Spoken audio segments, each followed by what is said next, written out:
Hi, welcome. I'm Dr. Robert Herman. Today we're going to be talking about the genetic revolution and why it's important for your health, and more importantly, what you can do to take advantage of this to increase your health.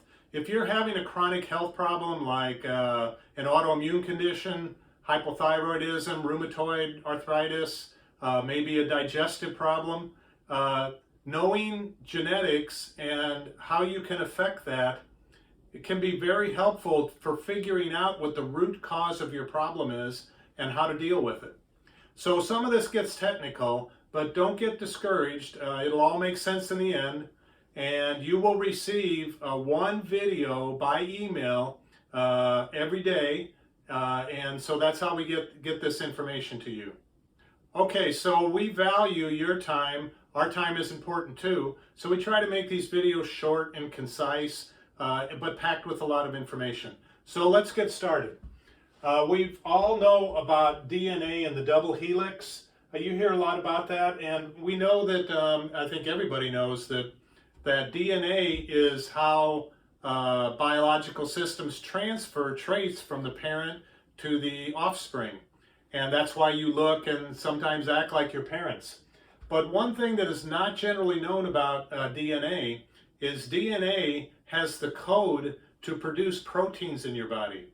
And that's a very important function. On day to day, that's an extremely important function in your body.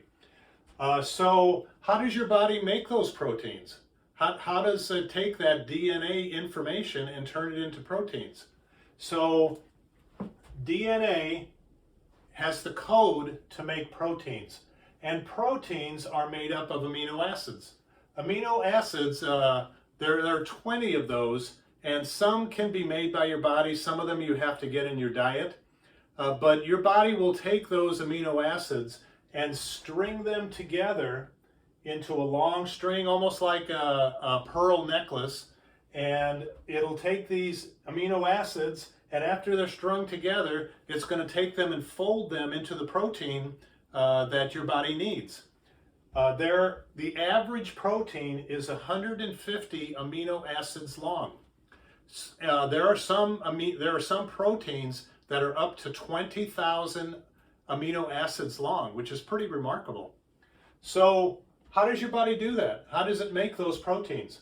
Well, the DNA has what are called base pairs on this strand and on this strand, and they're complementary strands. Because if this side has a guanine in it, one of the base pairs, this side is going to have a cytosine in there.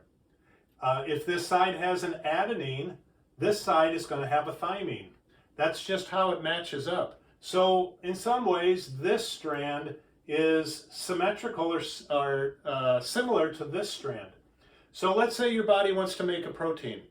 Your body has molecular machines, biological machines, and that's what biologists call them because they do work.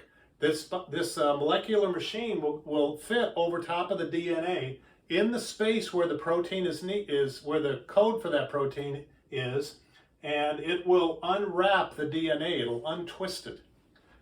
So this is that untwisted strand, and here are your base pairs, and so we might have a cytosine, cytosine, guanine, guanine, cytosine, cytosine, an adenosine, cytosine, guanine. And along the DNA, when you have a section of 3 base pairs, that's called a codon. A codon is a section of 3 base pairs. So we have a codon here, and a codon here. So this codon, this C or GCC, codes for a particular type of amino acid. So if that's in the DNA, then that is going to code for serine. And if this is the codon, that is going to code for proline. This codon is going to code for alanine. So as this gets translated into a protein, this sequence is going to end up with the sequence of amino acids all in that chain.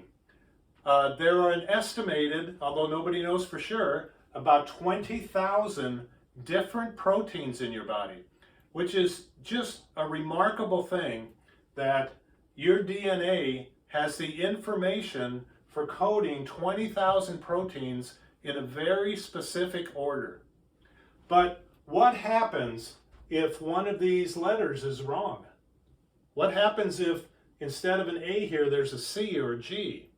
Well, those are called mutations or variants. And a mutation kind of suggests a little more serious problem, maybe a birth defect, or maybe the embryo doesn't even develop. But if it's one letter, then those are variants. Those are what are called variants. And variants are what make you different from me, because our DNA is 99.9% similar. It's the same, except for the variants. The variants are what make you and I different. So variants are not necessarily bad, but they can cause problems in different metabolic pathways. So what we can do is we can analyze your DNA now. That wasn't possible before, but we can get your DNA sample from 23andMe or Ancestry.com, and we can analyze these base pairs to see where your variants are. Now, most variants don't cause any kind of problem, but some variants do. Some variants cause different proteins to be folded differently or just act differently. They just don't quite, they might work faster than they're supposed to or slower than they're supposed to. And so there are variants and genes that we can analyze, and that we can tell how you're different, and much more importantly, what we can do and how we can support that variant if it's a problem and causing you some health problems. And that is the subject of the next video. So we're going to leave it there. You have a good day. So if you're suffering from a chronic health condition like irritable bowel syndrome, or an autoimmune condition, or fatigue or anxiety, or maybe metabolic syndrome, if you would like more information, go to midwestfunctionalmedicine.net, or if you're not ready for a discovery call to discuss your case, join our private Facebook group at the link on your screen.